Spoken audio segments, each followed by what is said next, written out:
Don't become a London taxi driver because autonomous vehicles are taking over. Oh, you're going to lose your job in a couple of years. What's the point? In this video, I want to share my thoughts and opinions on autonomous vehicles. Hello everyone, my name is Tom the Taxi Driver and I'm here on YouTube sharing my insights into the London taxi trade. If you enjoy what I do here, please hit that subscribe button down below. And make sure you stay tuned to the very end because I'll be sharing with you a level of autonomy that already happens in a lot of city centres. This was a stumbling block when I was on the knowledge. I thought, right, autonomous vehicles are going to take over. What's the point of me going out and getting my taxi license if, there's going to be driverless cars going? I've since done a lot of reading on this subject and I don't think it's going to happen as quick as we might think. Firstly, automation is already happening in countless amounts of industries across the world. Next time you go to Tesco's or Sainsbury's,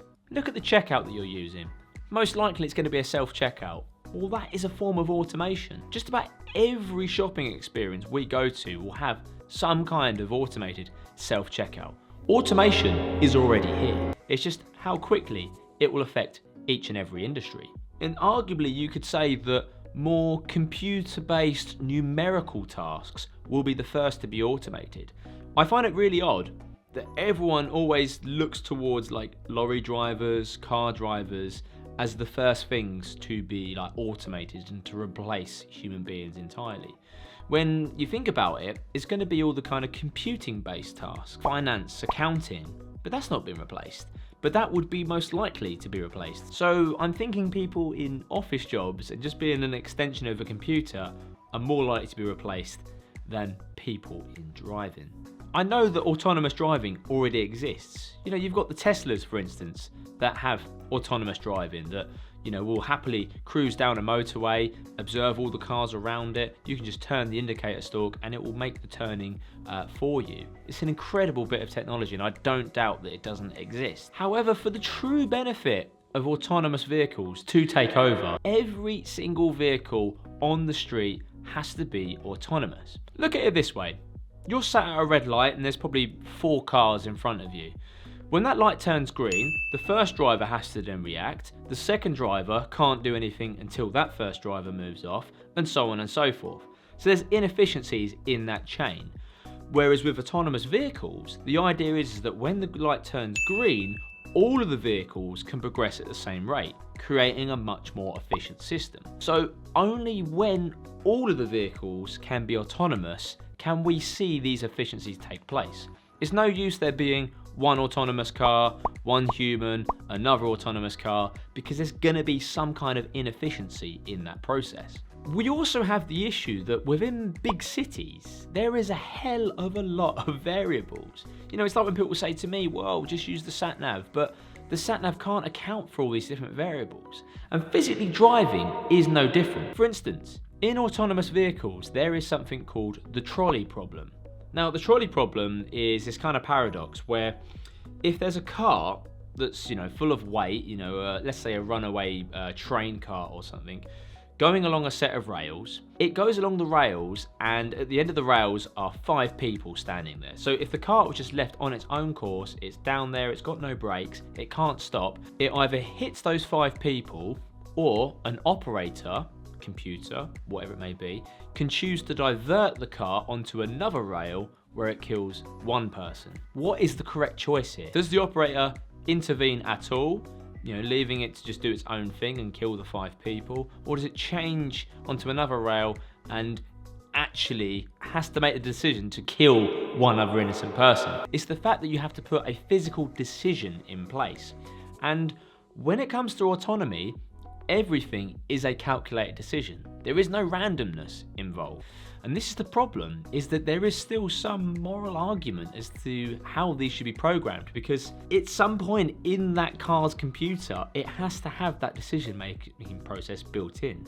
And it's not quite as black and white or easy to say, oh yeah, if in this case do a left, if in this case do a right. I'm sure you would have experienced this at some point. Let's say you're driving down a 30 mile an hour zone, maybe about 25 mile an hour, something like that. you notice that there's someone on the edge of the road who is looking towards you for an opportunity to cross. They're not at a designated crossing, they're merely looking at the traffic to try and calculate a safe opportunity to cross.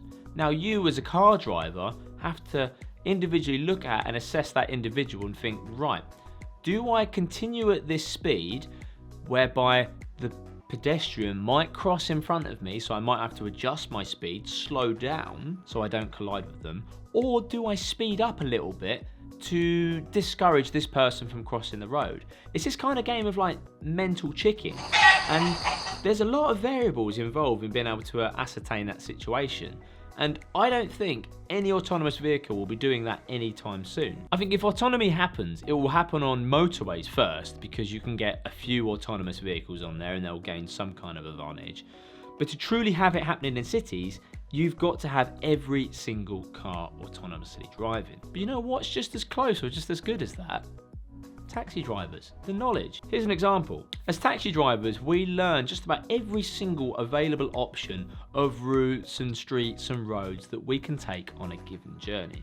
As a result, there's certain junctions where it is incredibly rare that I might do, I don't know, a right turn out of it because of the way you flow around London, because of the way you drive from one side of London to the other. So you will generally know on certain junctions, certain routes, like which way taxi drivers will be going. Like, you know, if they're heading to a station, they'll take a certain route.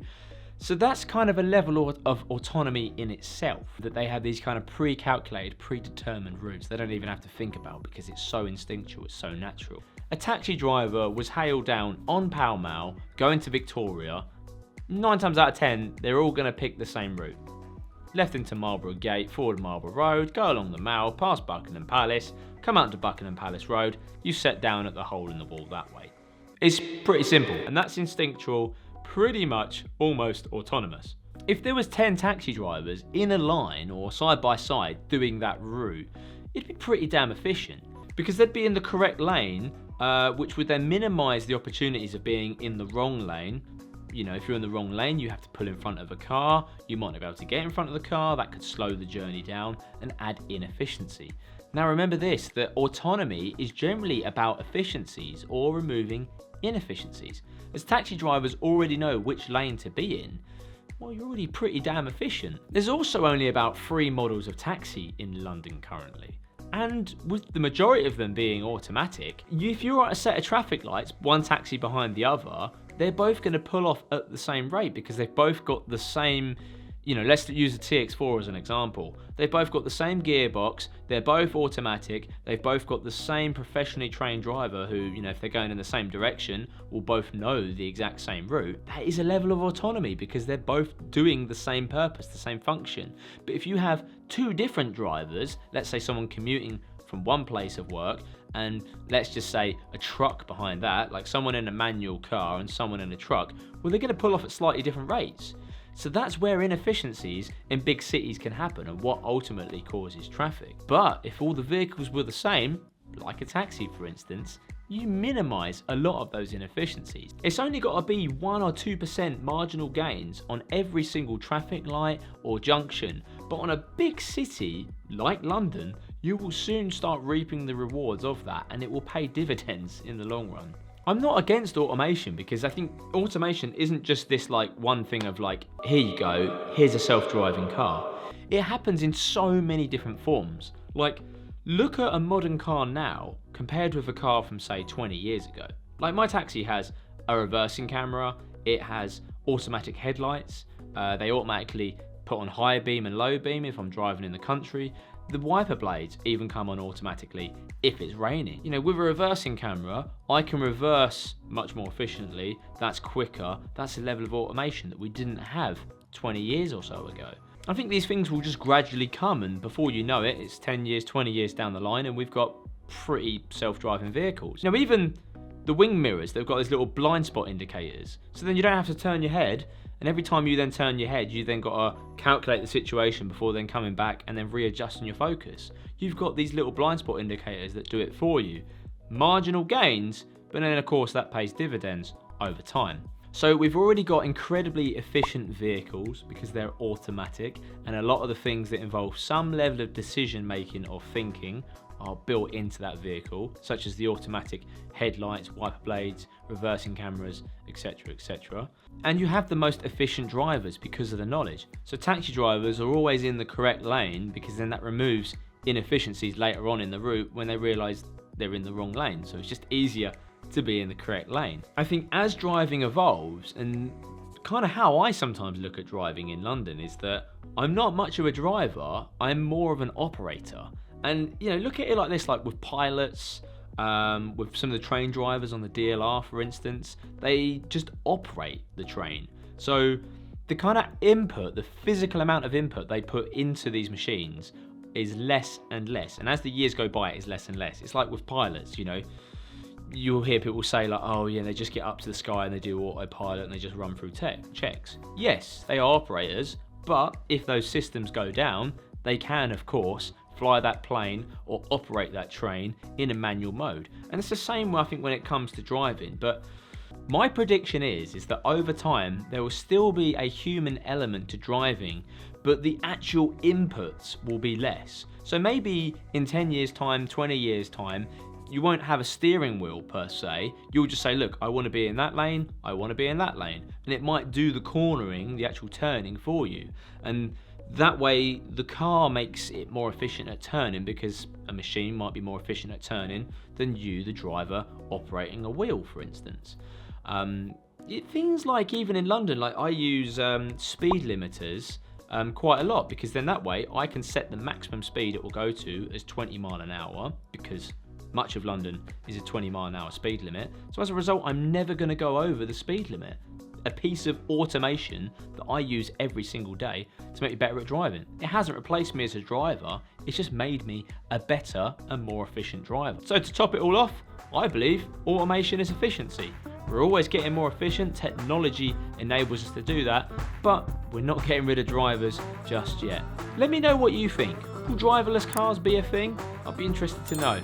Take care, and I shall see you all again soon. Bye bye.